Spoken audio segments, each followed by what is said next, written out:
Hello ladies and gentlemen, and welcome to another episode of Should You Play.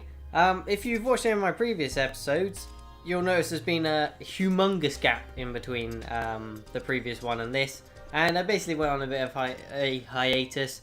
I kind of came to the realization that I can't really afford to buy these games to do these videos on. Obviously some of the games I want to buy anyway, but yeah, it became a bit depressing. In a non-serious way, of course. But I read a few nice comments and I decided to come back, and I hope you all enjoy this video. So, in today's episode, we shall be taking a look at GRID Autosport. If you're unfamiliar with the series, I basically go through the introduction to the game, the developer, the game engine, the release dates, things like that. Then I go through the options menu being a PC title, which is the version you're seeing today. It's always important to look at the graphics options, keyboard options, things like that. And then I actually speak about the actual content of the game and what you can expect if you pick it up. So game modes, the longevity of it. And then finally I end with a conclusion and hopefully help you answer the all-important question as to whether you should play GRID Autosport. Now I apologise if I sniffle at all. Hay fever is wrecking me at the moment, so that's been fun. But without further ado, we shall get into it. Now if you want to skip to the actual gameplay, I should hopefully put an annotation in the video so you can skip the options. Maybe if you're a console player and you don't care too much about that, then there's that. But however, we shall discuss the things, all of the things, okay? Damn it, I'm rusty, alright? So basically it's developed and published by Codemasters, as with all the previous GRID titles. I'm sure most of you will be familiar with them. They are a British company. They do a lot of racing games. They do the Dirt series, of course, was previously called the Colin McRae games until he sadly passed away. They also do the Operation Flashpoint games and a handful of others as well, but they're primarily known for their racing pedigree. The platforms this is being released on are PC, PlayStation 3 and Xbox 360. No next gen consoles to speak of, or current gen, whatever you want to call them now, which is kind of sad, and from what I can tell has had a noticeable impact on the PC version in terms of visual fidelity. As you will see later when I discuss the actual graphics, I'm almost positive that it looks worse than GRID 2, which came out a year previous, and again that's something we'll speak about a bit later. However, that might just be me being a bit weird. Genre, of course, it is a racing game, as I mentioned before. The game engine it uses is the Ego 3 engine, which is what they've used previously, and it's just another iteration of it. And the game modes you will expect to find, obviously you've got single and multiplayer, and incorporated into that you have touring cars, open wheel events, which is, what formula is it? Formula 3? Indy cars? I can't remember, but open wheel ones. Street racing, like in the previous two grids. Tuner cars, so import cars, which also includes drift events, which is very fun actually. I'll show you a couple events during this. Nothing too much because they do tend to last quite a while. As well as endurance races, which is of course Le Mans and longer races like that. And finally, release date wise, it was released in North America on all three platforms on the 24th of June, and in the EU on the 27th of June. And they're the only two dates I have, so whether it came out in Japan or anywhere, I can't say unfortunately. So yeah, let's get into the options menu. I don't really want to exit the game. So you got your driver details, which is basically what you put in. You could choose your name, your age, things like that, and the commentator lady and man will say your name. My name is Kieran, and that is on there, luckily, or you can just have nicknames, some pretty stupid and cheesy ones, but some pretty good ones. Statistics, you can see there. Now, you may be thinking, well, you've only done, what does it even say, 3 races, or whatever, not many. But basically, I lost my save game where I got quite far through the career. So while this is a first impression series, I have done a lot more than it shows. It was my fault. And I did actually lose my save game in GRID 2 as well, and that was not my fault. That was a corrupt save file, and that sucked. You got RaceNet, you probably want to ignore that. Now options, controls, I am using a gamepad, so as you can see there. You can change the presets for the gamepad. You can use a keyboard and mouse, or a keyboard, but you'd be dumb. So there's that. Vibration, you can choose it on or off. Some people don't like it. And also the strength. Gameplay, you got your units depending on where you live, as well as all the HUD options. Camera shake, which to be honest I might turn off at some part. I'll leave it on for this video, and then tilt as well. Audio, it's always good. I love my audio sliders, or numerical values for them. Your dynamic range is stereo EQ, which is dynamic range will basically be how stressing the audio is for your computer to decode and things. And then system EQ, I probably want to change to headphones for now. It's obviously just the equalizer, and depending on what setup you have. And then you have all the different sound options for each thing. I like to listen to the engines quite a lot, so they do sound very good in this game. So I turned that all the way up. Speech is kind of annoying half the time, so I've turned that down, and you can mess around with that as you want, as well as the multiplayer ones and other options there. Now, graphics, probably the one you really want to look at. If you go into video mode, you have your resolution, your full screen on or off, your multi-sampling, which is anti-aliasing. There's a few different options in that, as you can see, to varying degrees. They're a bit weird, to be honest. None of them look good. I've tried all the way up to 16 times QCSAA, and that didn't even look good. They're all a bit jaggedy. As you can see in that car in the background, I might not be able to. It's just with the shadows mainly. They I can't remember Grid 2 looking like that, but there we go. Aspect ratio is always nice to see. Refresh rate again. VSync on or off. I have it on. I get a lot of screen tearing a lot of the time. I'm using a GTX 780 if you're interested, as well as gamma on there. Now you have your presets, but if you go into the actual advanced settings, there are loads. Again, it doesn't seem to look that good, but there's all these options, so you could easily play it on a laptop or a lesser PC if you desire. Now I've got everything on Ultra, so you can see absolutely everything. Things from physics to ambient occlusion, which is something some people might not like. Soft ambient occlusion, which is quite taxing on the PC, so there's things like that you can turn off if you want. As well as trees, water, skin marks, all sorts of things you can turn on or off and have varying degrees. If you're using an Intel CPU to run the graphics, because of course they have onboard graphics, you can use their specific features. So there's advanced blending, which probably doesn't do much. And considering you're using a CPU, GPU, it probably wouldn't look too good anyway. You also have second screen options, which you see down here. You can turn on or off, which I haven't tried, but I imagine it looks pretty cool. Power save mode and battery status display is for laptops, of course, which is always nice to see.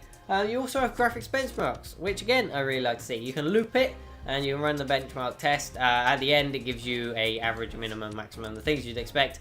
And either is this game has been, or the engine has been much more better optimized than this time last year in Grid 2, because Grid 2 I could run on Ultra, but I'd get around 50 frames per second average, whereas on this it's easily 60 while recording and then 80 and above while not. So I am absolutely convinced they've toned down the special, like the effects, the particles, things like that, because even to my naked eye, after not playing Grid 2 for a few weeks or months, it looks worse. I remember being very impressed with the visuals on Grid 2.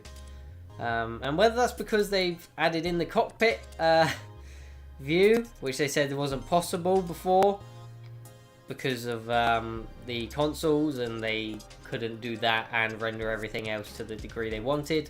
I don't know. But also you have difficulty options, about 3 billion difficulty options. They give you all kinds of XP bonuses if you change them. Of course, you have the flashback system, which is, pardon me, been in these games for a while now.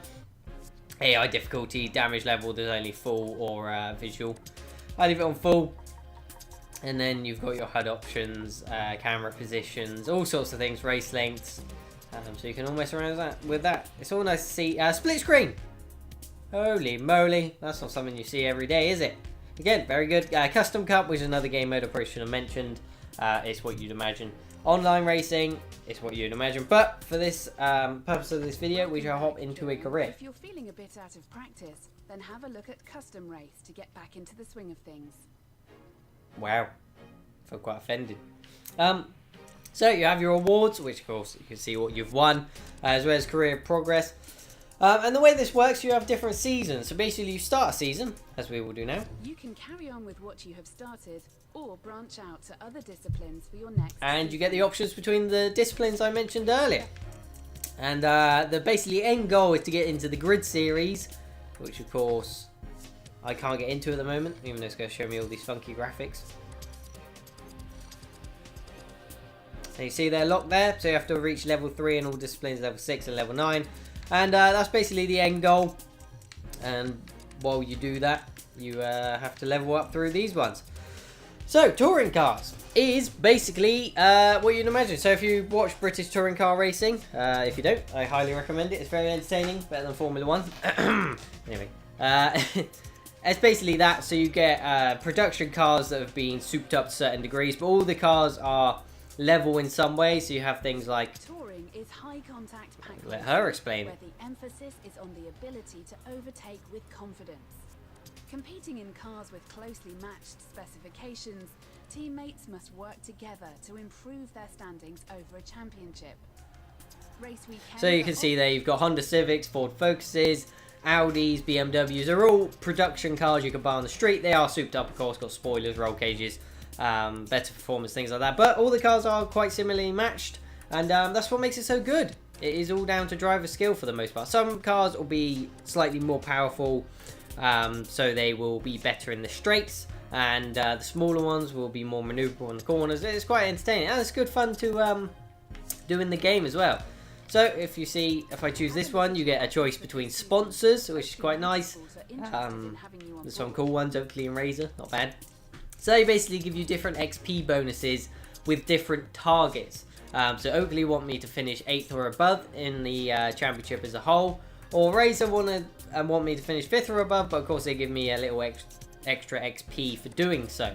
There's also something quite interesting called vehicle setup capability. Now if you're a racing veteran, you know a lot about racing games, you can set the cars up yourself, do the suspension, gear ratios, things like that. However, if you're not, then you might want to go for a Razor because they've got a low capability, whereas Oakley have none. So obviously they'll set it up for the particular track and the race itself. So it's quite nice to see that. They had sponsors in the last game, but not quite as in depth as this, so it's always nice to see. Now, she's probably going to go through all the things and tell you all about them, but I'll probably just skip them. Endurance, as I said. Endurance is the most exacting and trying discipline. Takes a long time, goes through day and night cycles, which is another new addition, quite interesting. Still haven't added weather effects, which upsets me greatly, because that's something I enjoy in games. I remember Project Gotham Racing that had some incredible, was it number 4? Had some incredible rain effects. I enjoy it. It makes you kind of on edge. You feel like if you go through that puddle, you can spin out and things like that. They still haven't added it. Maybe for the next gen version that'll be something they do. I know Forza Horizon 2 is coming with that. But of course that is only on Xbox One and Xbox 360 to be fair. So there you go, you've got endurance as well. They're, like I said, Le Mans, things like that. Open wheel. Now this is good fun. Open wheel is all about grip mastery in lightweight, high-performance cars. Qualifying gives you a real advantage here, as events that feature more than one race at the same location keep the qualifying order throughout. This is fast yet disciplined racing, where contact should be avoided at all costs. That might be something I actually show you during this video. Open wheel is probably my favourite. It was in Grid 2, but it's much better refined than this. The trouble is with Grid 2, the handling was so arcadey that you would drift around any corner on any track in any car. So even if you're in one of these super high downforce cars that are designed to be grippy and rarely spin out unless you cause a severe error or something like that, that shouldn't be happening. They can't drift around corners. I mean, they can, but it's probably not a good idea.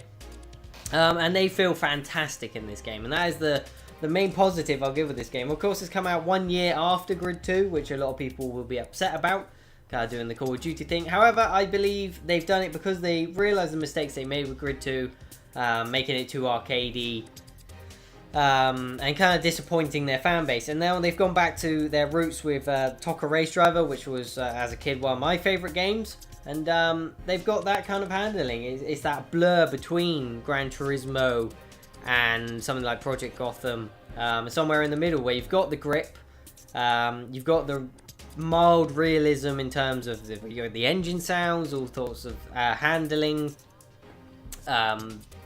relations to the real world counterparts. But at the same time, it's good fun. There's particle effects, stupid things, there's crashes, all sorts of things like that. And you can drift around corners and things if you so desire.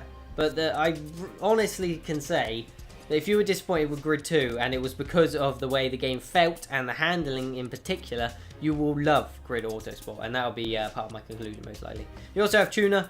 Again, you go through it. It's muscle cars and drifting effectively. Is it, or is drifting here? I can't remember. But you also have Street, which is what you'd imagine is what the previous 2 grids were mostly all about.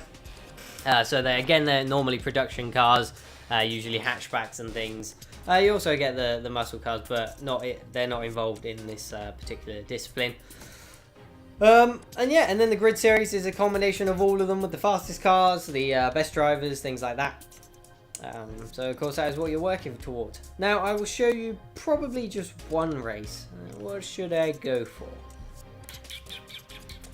I think, to be honest, open wheel is possibly the best to show you. Let's do it. Razor Motorsport are looking to mix up their team this season. They've offered you a spot. Have a look at what they're asking Intel. of you. We'll go with Razor. They can set up the vehicle pretty well. And again, if you go into it, they have different cars as well. Obviously, the cars in this discipline aren't going very much, but look at that livery on that Razor car, the Lara F312. So yeah, and you basically get an overview of the objectives. You can look at your teammate if you want, which is quite important. And then have the stats there. And it also, when I get into the game, there's another dynamic or feature that they've added to do with your teammates, so you have a bit more involvement with them. You always used to get like updates on how they were doing, whether they crashed, whether they were leading, their position, things like that. But in this, you actually have a bit more control over them. Now, I would normally qualify, but I'll probably just quit out of this anyway. Also, vehicle upgrades. That is a thing that you unlock through your career. Don't know whether I like that, to be honest, but there we go.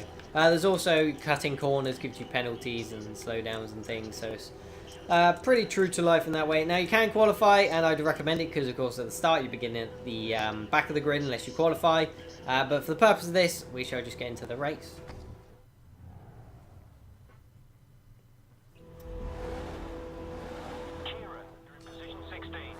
So, if I use RB and LB, I can actually... Okay, shut up.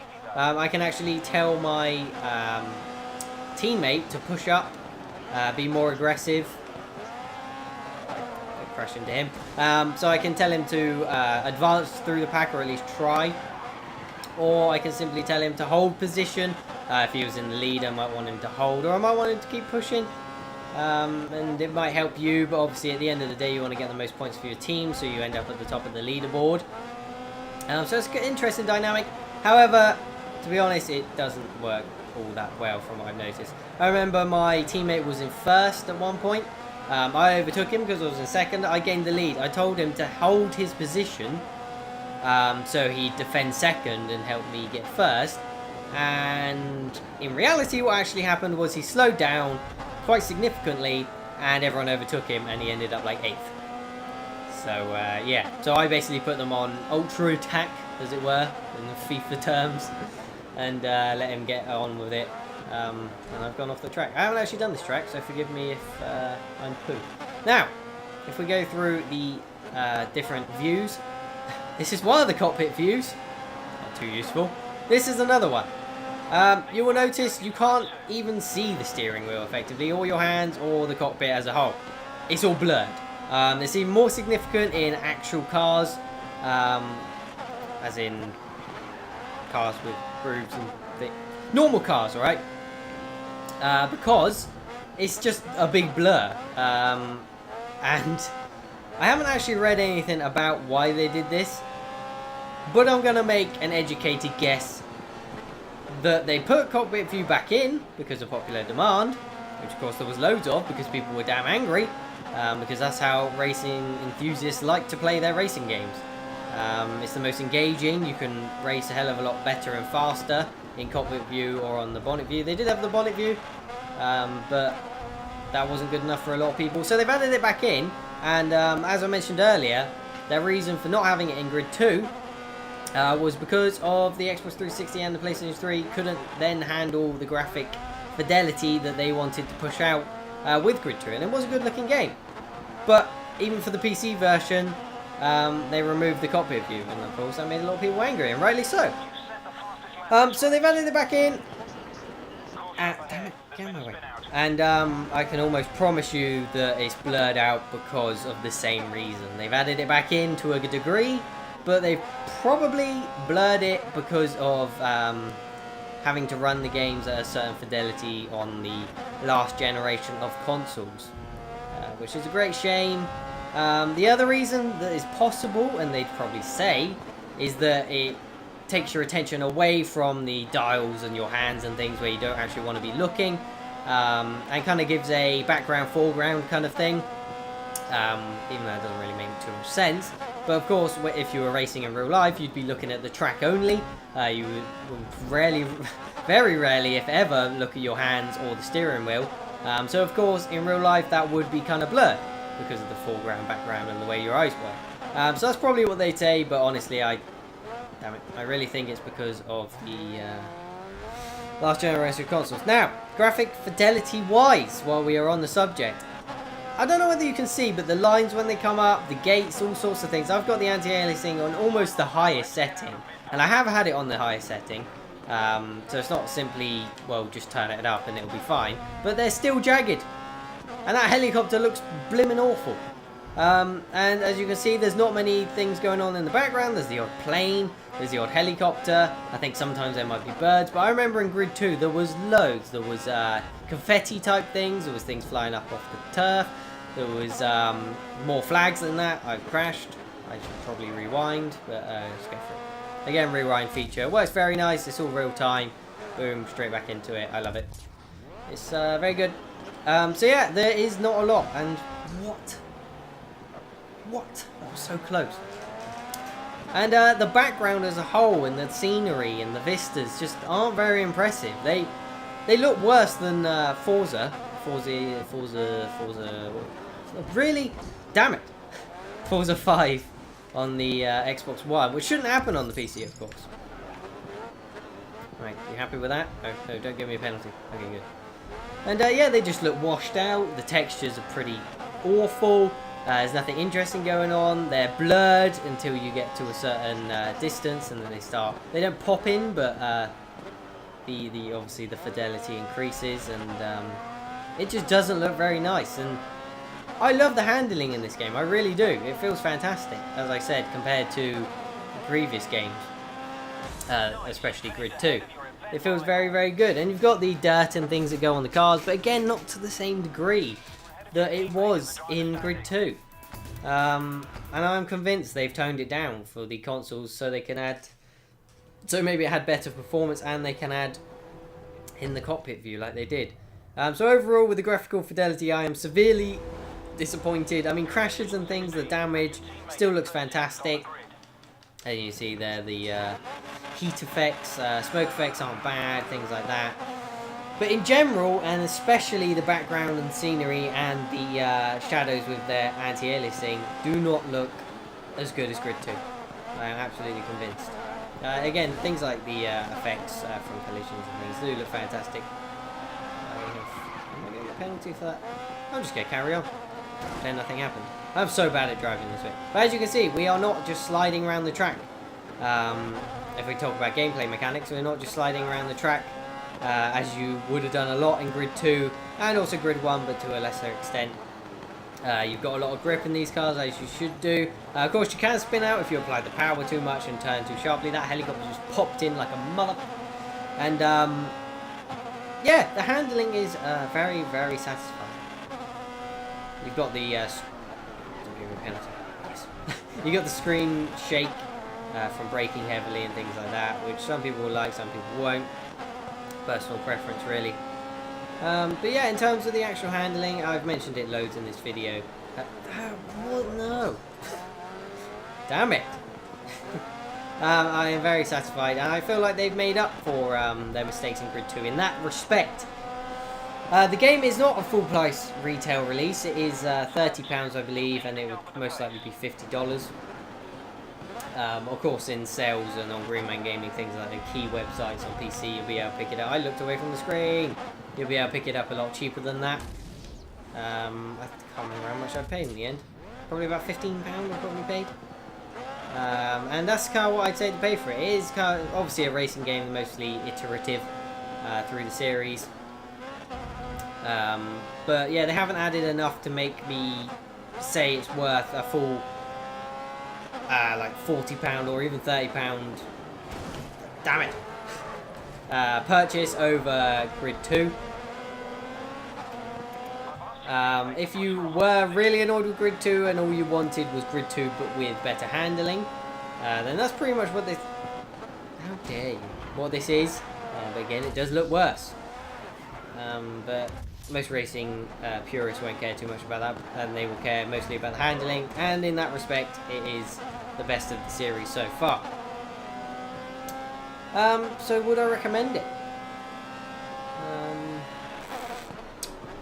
Actually, before I say that, before I conclude, I'll say about the audio assets, and they are very good. They always have been for all the Codemasters games. They record all the real life sounds of all the vehicles. They have mics on the back, so if you can hear the difference in the sound there. If you change views from front engine cars, back engine cars, you'll hear all the audio change. If you have headphones on, you'll hear it quite distinctly. If you have surround sound speakers, you'll hear it quite distinctly. And it's very satisfying. There's a lot of bass in the engines, sound very powerful if they're muscle cars and things, as they should do. Tire squeals sound good. It's all fantastic, as you'd expect. So there's not much more to say about that. So yeah, in conclusion, would I recommend GRID Autosport? My engine is damaged. Get away from me. Again, if you're a racing purist, all you care about is the handling of the cars, how the racing game actually plays. You won't find much better on PC than this. Of course, there is Assetto Corsa, which is a hardcore simulation game in early access at the moment. And you might find more to satisfy your needs there, but it's nowhere near a finished product. So if you're looking for a finished product, then I'd recommend this if that's what you really care about. However, if you have Grid 2 and you enjoyed Grid 2 and you liked how it felt, you weren't bothered about the really arcadey handling and things like that, and you really enjoyed it, yeah, don't pick this up. There's not much point. Next year they'll probably do a next gen version, I imagine. It might be a couple years, or they'll do a new Dirt game, which again I imagine has been in the works for a year or two, which should be a next gen game, and that's what you really want to be looking forward to. This is kind of a stopgap, I feel, to satisfy their fans between Grid 2 and whatever the big project they do next. I got penalty because of the disappointment they felt with Grid 2, which is fine. Again, it wasn't a full retail release, so they're not trying to cheese anyone off. But your money is hard earned, I am sure, and I wouldn't want you to waste it. So yeah, make your own decision as always. I'm just here to help you in making that decision as best I can. And I hope you enjoyed the video. If you did, please leave a like. It wasn't too long, under half an hour at the moment, just about. So it makes a change for me. And sorry for the poor racing. I'm really not concentrating. I don't really care whether I win this or not. And I'm sick, so I'm not going to. And I'm actually going to stop it there so I don't finish the race. So yeah, thank you very much for watching. I am back. If you want more videos, please make requests for games, actually. I know I said I don't have that much money, but there's not many games coming out between now and September. Obviously, September, October, November, there's a big rush of games coming out, as always, which will be fun. I've got a few games I'm going to go back through that I missed over my hiatus and do Should You Plays for. I'm also going to start a new series called SYP, Should You Play Retrospective. So I'll go and see older games. I recently picked up Anno 1404, which I never played as a kid. because it didn't have that much violence in, and I was that type of child. However, I'm going to play it, and I'll probably do a video on that. So thank you very much. I love you all. Have a good day, and see you next time. Bye.